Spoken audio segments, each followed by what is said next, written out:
Olá, gente.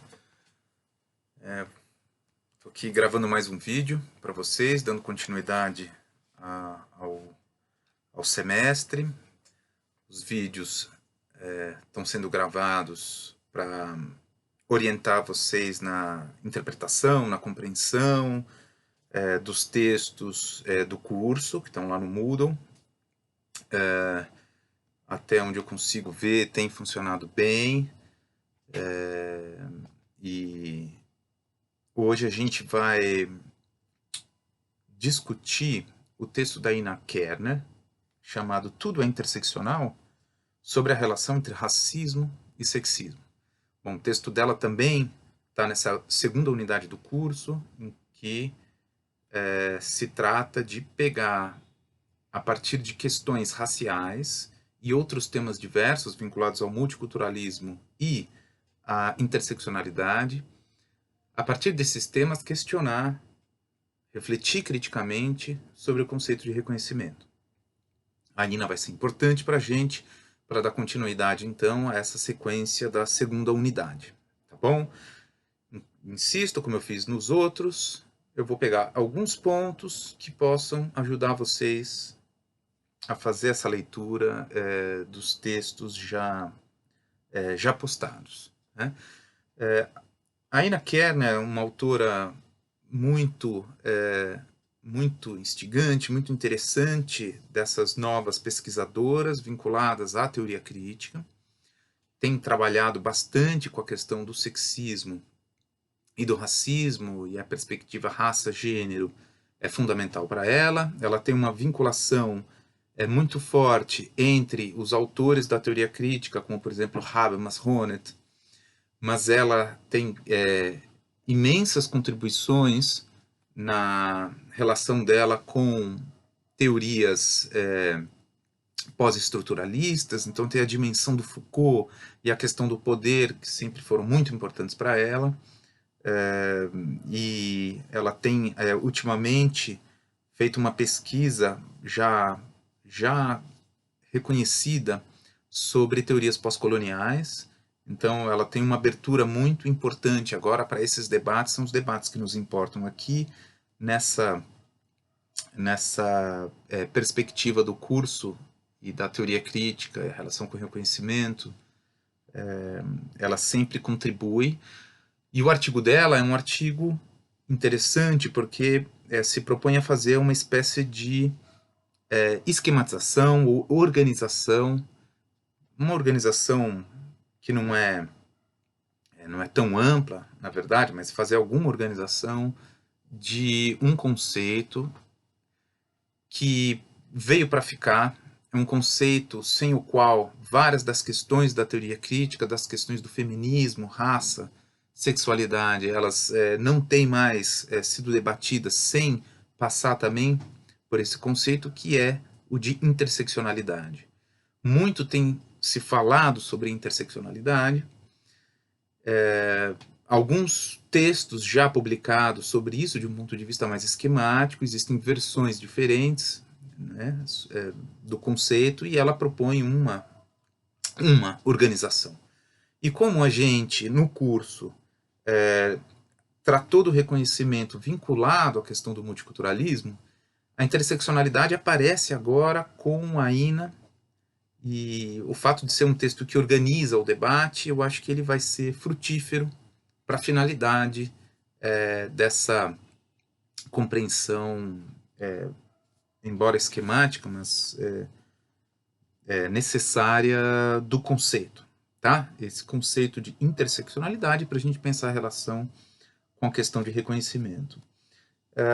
A primeira coisa que eu queria chamar a atenção diz respeito à mudança de diagnóstico. Interseccionalidade, ela cobre um período de pesquisas na teoria crítica, na teoria política, na filosofia, e ela é um período significativo em relação ao afastamento do multiculturalismo. Por que eu digo isso? Por que isso é importante para a gente, em especial?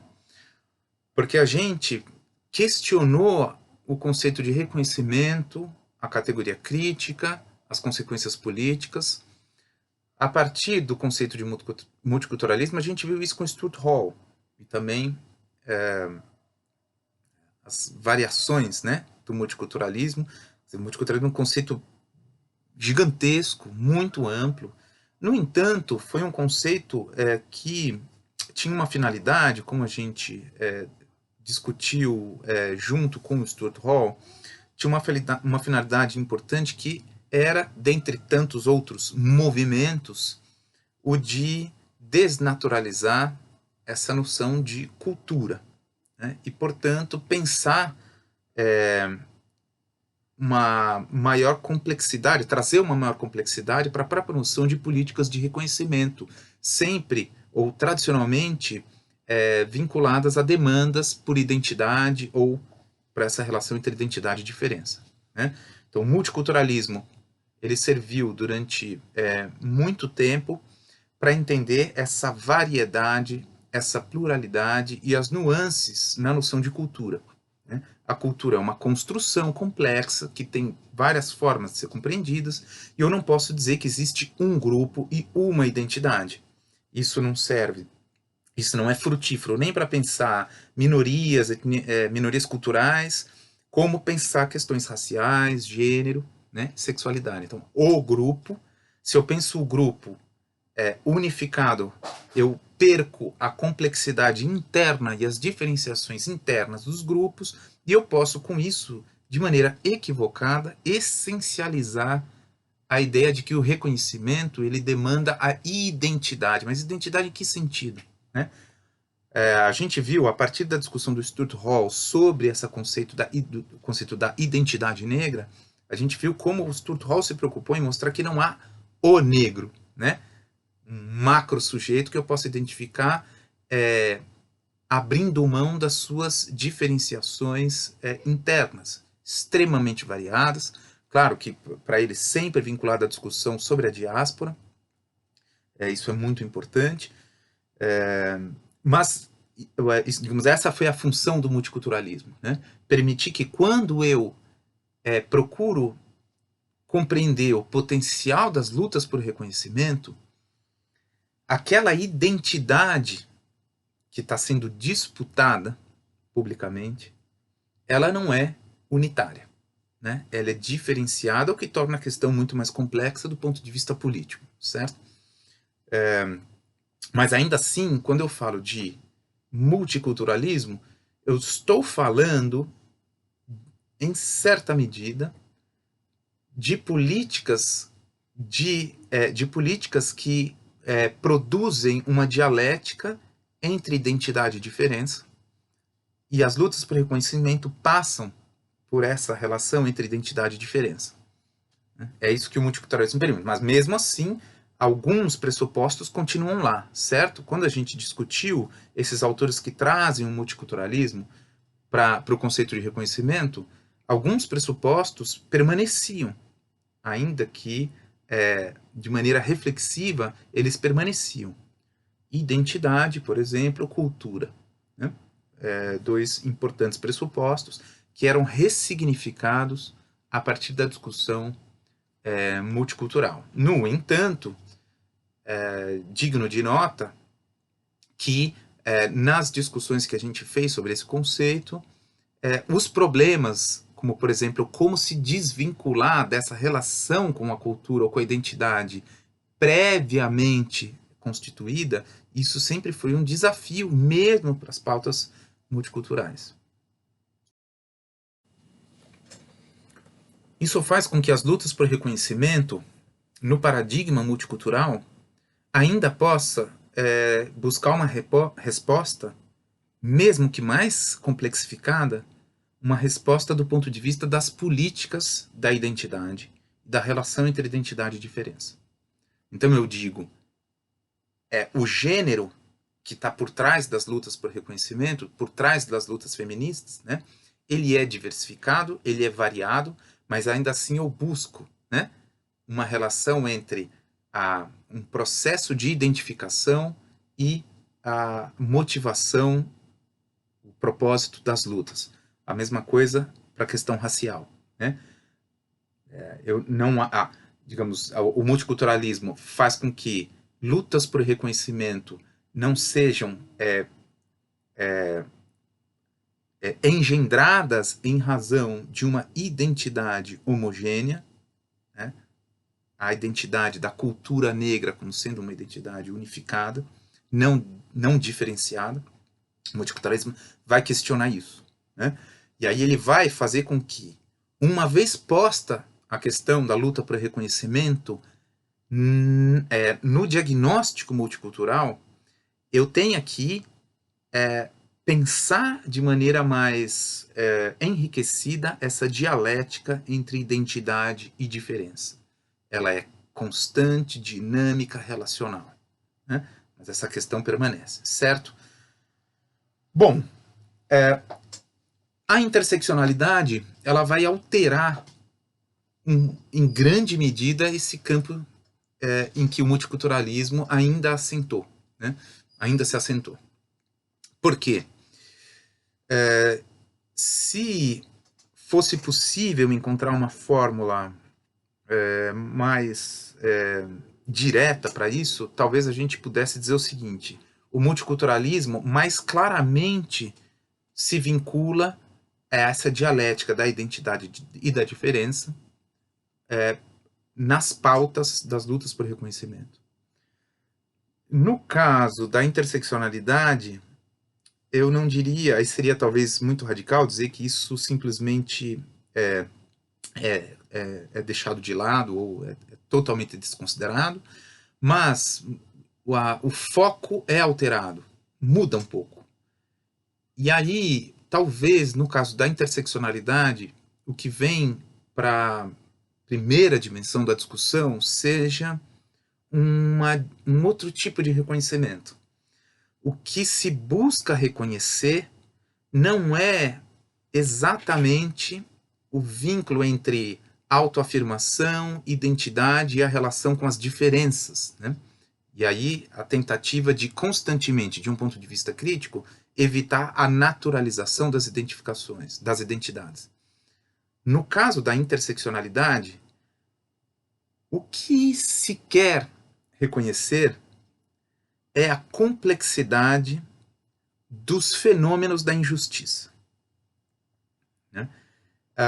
Então, existem várias experiências de exclusão, subjugação, sofrimento, que a interseccionalidade consegue deixar em primeiro plano. A questão para a interseccionalidade, em geral, foi posta do ponto de vista das características da dominação.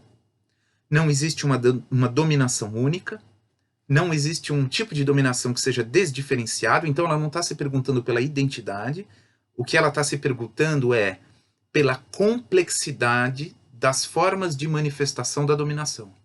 E ela não é unificada. Então veja, se num caso eu posso dizer que a luta por reconhecimento almeja uma dialética entre identidade e diferença, no caso do multiculturalismo, a interseccionalidade trouxe para o debate essa mudança, uma mudança importante, né? Ela colocou no primeiro plano essa característica, digamos, negativa do que deve ser procurado pela teoria crítica para ser investigada. Então, a teoria crítica, o que ela faz? Ela vai fazer o diagnóstico do poder e da dominação em certas condições, situações sociais, né, históricas. Então é isso que a teoria crítica pretende fazer e, a partir daí, também refletir sobre os seus potenciais, se existem, né, seus potenciais de resistência, os potenciais emancipatórios identificáveis. Mas então, a interseccionalidade, ela complexifica bastante esse diagnóstico da dominação, porque ela mostra que a dominação tem uma lógica transversal, né, bastante complexa, e faz com que também as lutas tenham dimensões emancipatórias bastante complexas. Mas eu queria reforçar esse ponto, embora correndo o risco de simplificar um pouco, mas só para insistir na diferenciação, certo? O multiculturalismo ainda, de certa maneira, distanciado, mas fazendo referência a noções de cultura e a noções de identidade, criava algumas dificuldades que, ao que parece, o conceito de interseccionalidade acaba conseguindo evitar. Eu acho que isso, não que não se deva discutir isso, porque, enfim, né, eu acho que um dos interesses do curso é todos os temas que a gente fosse debater, a gente pudesse questionar também essas exposições conceituais, né, sejam elas quais forem, né, do multiculturalismo ou da interseccionalidade, mas é muito importante isso, certo? Interseccionalidade parece trazer para o primeiro plano a necessidade de pensar que as lutas por reconhecimento, elas são disputas pelo reconhecimento das injustiças. É isso que motiva as lutas por reconhecimento, e não, digamos, a relação da luta com essa constituição multifacetada da identidade, seja ela do indivíduo, do grupo, ou, digamos, de toda uma cultura.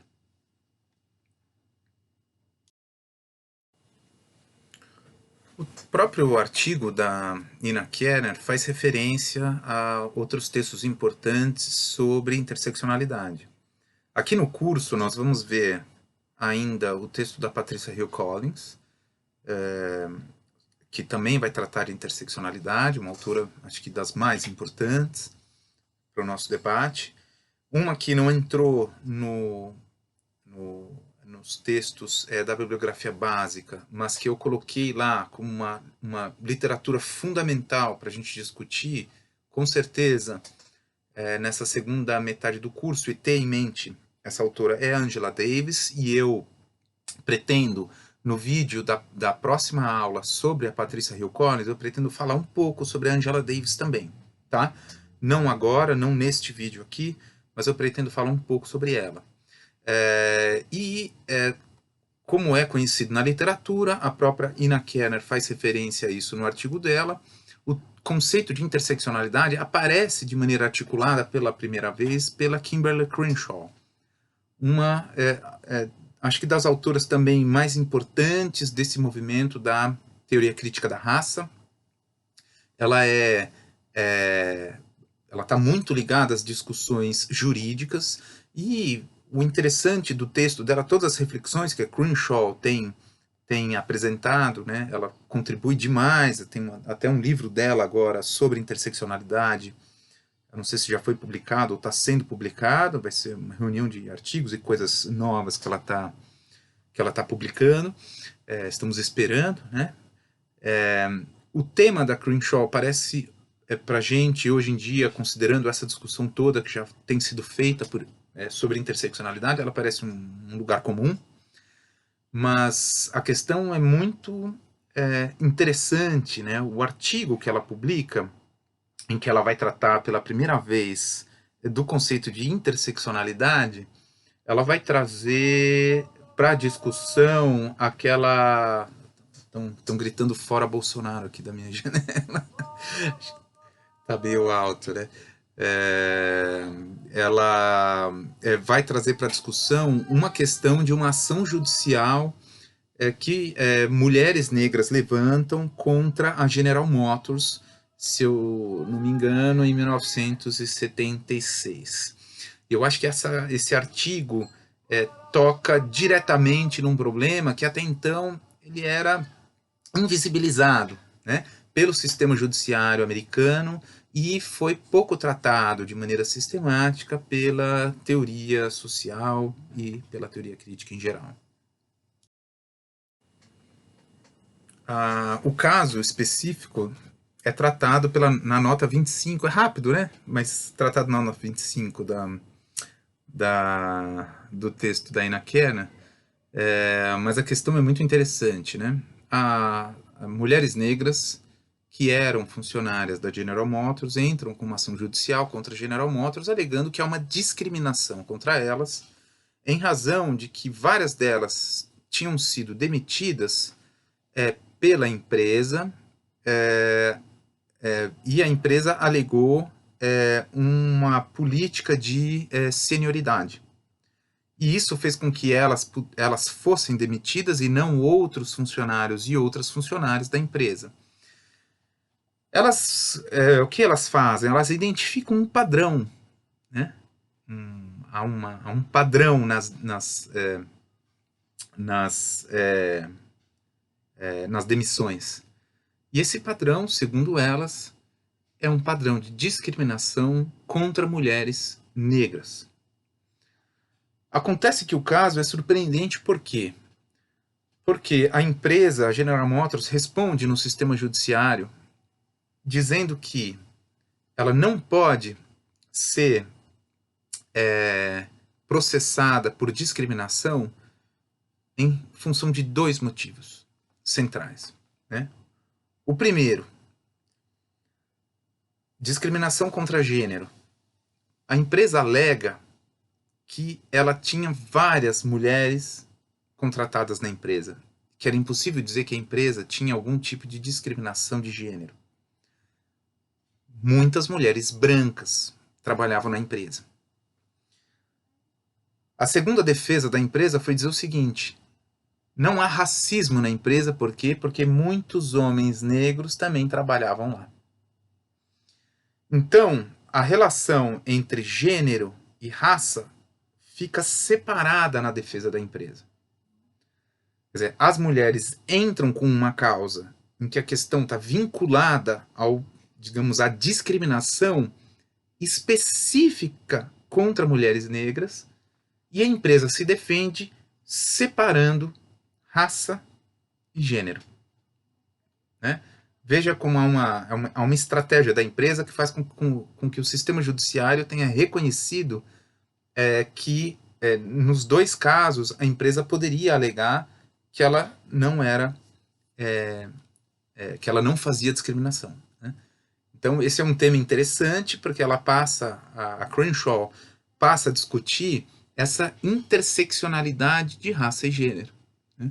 Que acontece nesse caso específico, mas a partir de então, quer dizer, isso sistematicamente começa a ser investigado do ponto de vista de várias outras intersecções de dominação possíveis.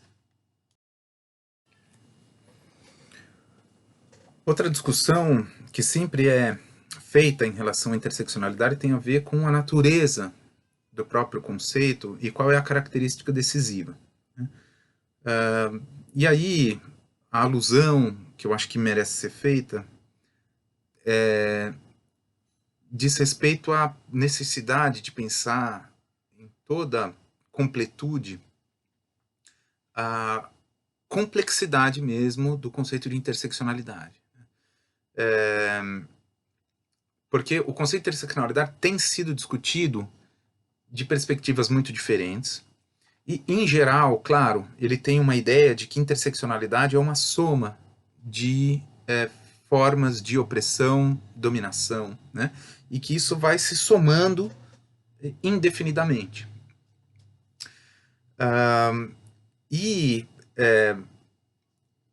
Há uma ideia de que se você soma gênero à raça, você teria uma espécie de grau de opressão, né? E dominação. E se você tem só gênero, a opressão é de um tipo; se você tem só raça, essa opressão é de outro. Quer dizer, tem uma discussão do tipo, o que é mais opressivo, né? O que domina mais? Qual é a forma de violência mais significativa? É aquela de gênero, é aquela de raça, ou é aquela de gênero e raça? Para citar um caso, né? Então, aqueles que sofrem dominação de gênero, eles sofrem menos do que aqueles que sofrem dominação de gênero e raça, né? Digamos, a interseccionalidade ela vai tornando essa ideia do poder e da dominação cada vez mais insuportável, considerando as camadas interseccionadas possíveis, né?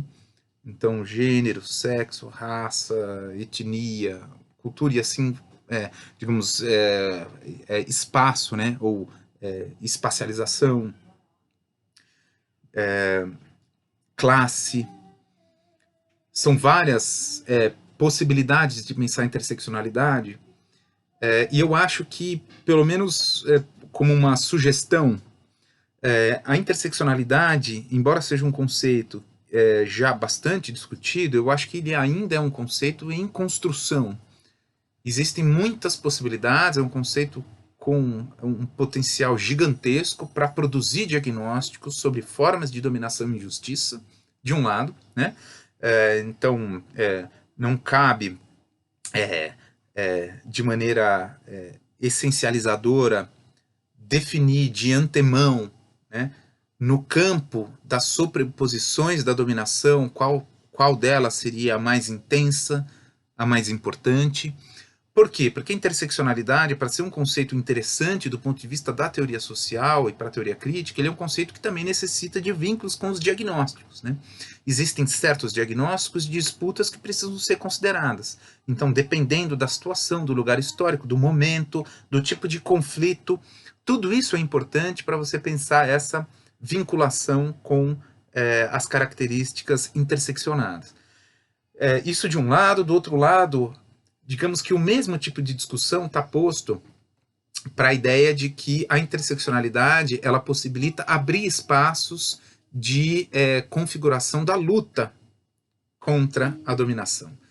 Então, tem um significado político importante, porque, segundo alguns autores e autoras, a interseccionalidade ela permite também pensar coalizões de luta, certo? Então, formas interseccionadas de dominação também podem permitir formas transversais e, digamos, acordadas e unificadas de luta. Né? Então, mesmo quando a gente diz dominação de gênero, a gente sabe que essa discussão dominação de gênero, ela, do ponto de vista interseccional, hoje em dia, ela é bastante fragmentada, bastante polêmica, né? Se eu penso gênero de um ponto de vista interseccionado, eu vou distinguir as formas de dominação em muitas diferentes categorias, porque, na verdade, elas têm a ver também com muitas e diferentes experiências, né, de diversos indivíduos e grupos. Quando a gente está falando em coalizão do ponto de vista da luta política, isso é muito importante, porque tem a ver com a ideia de que é possível fazer conexões e unificar determinadas pautas, né? E essas pautas podem ser produtivas se eu estou construindo, a partir daí, algum tipo de, digamos, projeto emancipatório, projeto político. Né? Não é fácil fazer isso, certamente não. Gênero é muito diversificado, assim como é diversificada essa noção de raça. Né? A intersecção ela deve complexificar essas relações, porque você precisa dar resposta real ao sofrimento real, às injustiças reais, né, que não são vivenciadas de maneira única e homogênea. Né? No entanto, alguns críticos dessa noção, sobretudo do ponto de vista dessa ideia de coalizões de disputa, coalizões de luta, mostram que você corre o risco de produzir uma excessiva fragmentação, já que, em princípio, as intersecções podem ser muito diversas e em número muito grande. E aí a gente vai perdendo as conexões de interesses e necessidades se a gente está discutindo pautas político-emancipatórias. A Ina Kerner, no texto dela, tem uma estratégia bastante interessante. Né? Ela procura mostrar no texto que as intersecções elas têm mais capacidade de complexificar essas relações entre raça e gênero, né? Sexismo e racismo, do que outras possibilidades de articulação dessas experiências. Então, por isso que o texto, ele, na verdade, é um texto curto, né, direto, em que ela vai dizer o seguinte: existem vantagens em você pensar experiências de sexismo e racismo a partir de 4 possibilidades, né? A possibilidade da semelhança, de encontrar semelhanças entre o sexismo e o racismo, a possibilidade da diferenciação entre sexismo e racismo, ligações possíveis que vão ser produzidas entre essas experiências e a interseccionalidade delas. A interseccionalidade, ela aprofunda essas experiências e ela permite que você articule essas experiências de maneira mais sistemática, mais organizada.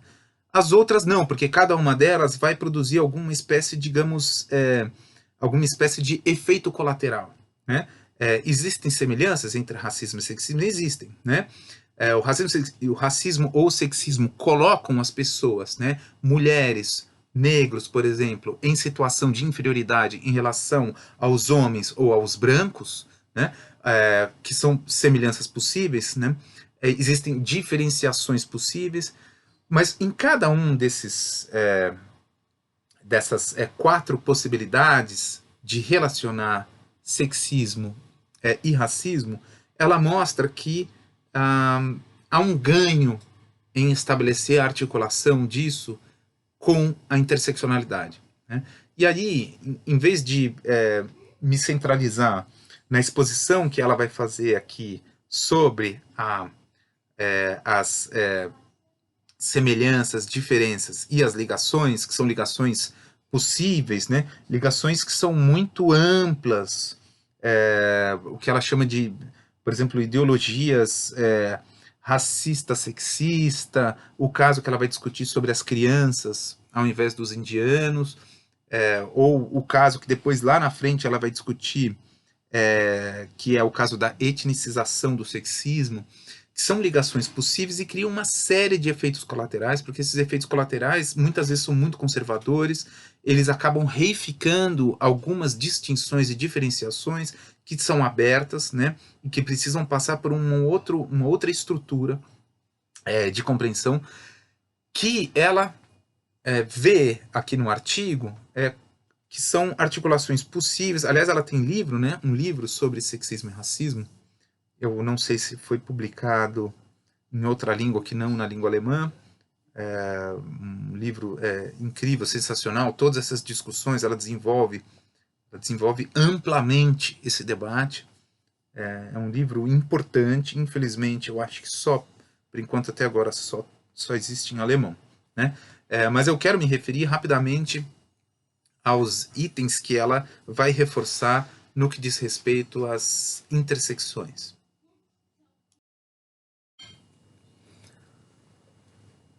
Ina Kerner faz uma distinção para pensar a interseccionalidade entre diferentes dimensões. A interseccionalidade ela vai ocorrer entre racismo e sexismo em 3 dimensões, segundo ela expõe no artigo dela. São elas a dimensão epistêmica, a dimensão institucional e a dimensão pessoal. Assim como ela depois vai procurar rapidamente fazer um vínculo entre essas dimensões e aquele conceito da Patricia Hill Collins de matriz de dominação. E eu vou falar um pouco mais sobre isso na próxima aula, tá? Quando a gente for discutir a Patricia Hill Collins. Mas é interessante ver que ela procura complexificar essa possibilidade de você sobrepor ou tornar transversal formas diferentes de dominação em diferentes dimensões, tá? E a partir dessas diferentes dimensões, pensar não só ligações, não só diferenças, né? Ou semelhanças, como ela viu nas outras categorias que ela discutiu no artigo, mas mostrar que a interseccionalidade ela tem modos de se expressar que vão perpassar essas dimensões. E a partir dessas dimensões é que a gente precisa procurar analisar a relação entre essa, digamos, junção, sobreposição, conexão das dimensões de dominação. No caso da dimensão epistêmica, ela tem a ver com essa produção de normatividade no sentido Foucaultiano, né? E também ela tem uma característica bastante simbólica ideológica. Então é uma disputa simbólica ideológica que vai produzir uma normatização a respeito do que é o verdadeiro, do que são as regras, do que são inclusive as leis, né?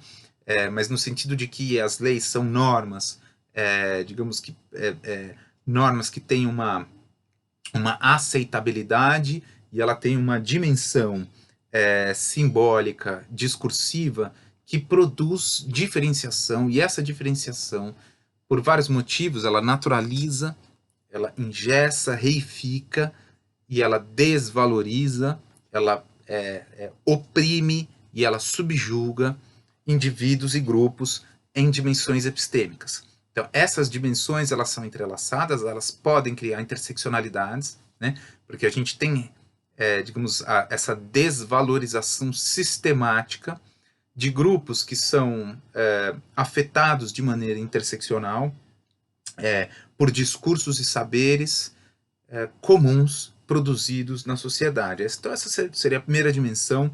Ela chega a dizer,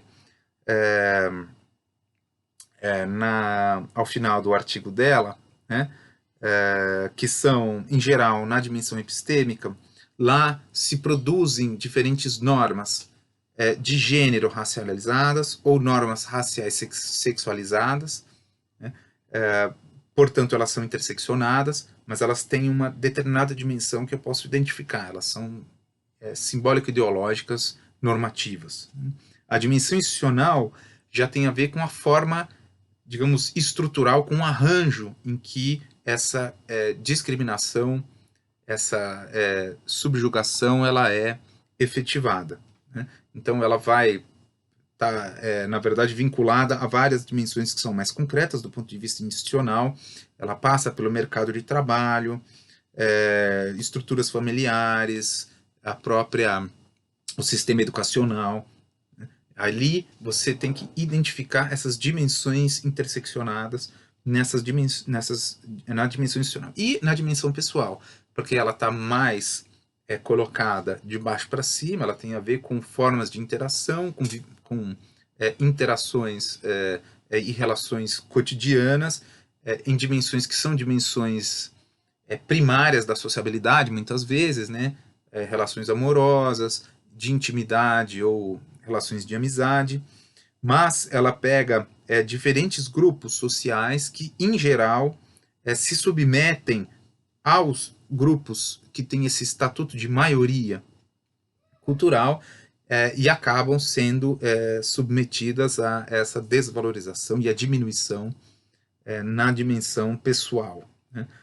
Há uma preocupação, segundo ela, de que a interseccionalidade ela vai intensificar processos de subjetivação da dominação e de formação da identidade, e isso é crucial, né? Crucial na formação dos sujeitos em geral.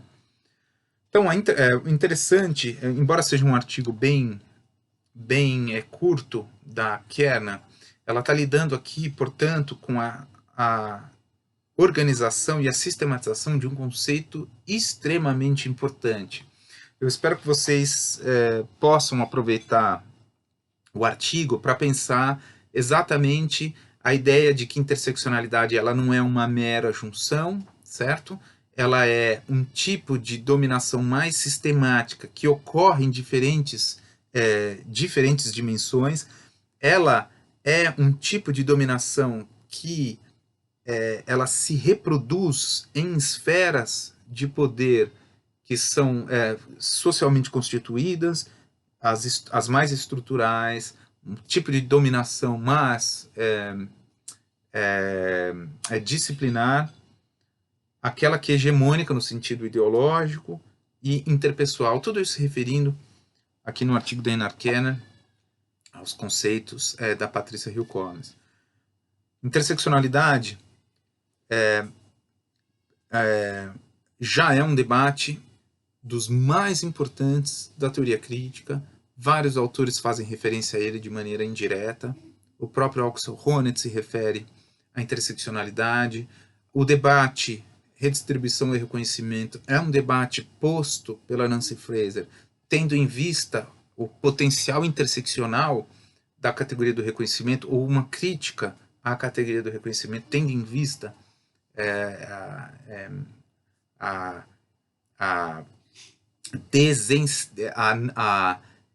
desnaturalização, né, de algumas categorias básicas que são fundamentais para pensar a interseccionalidade.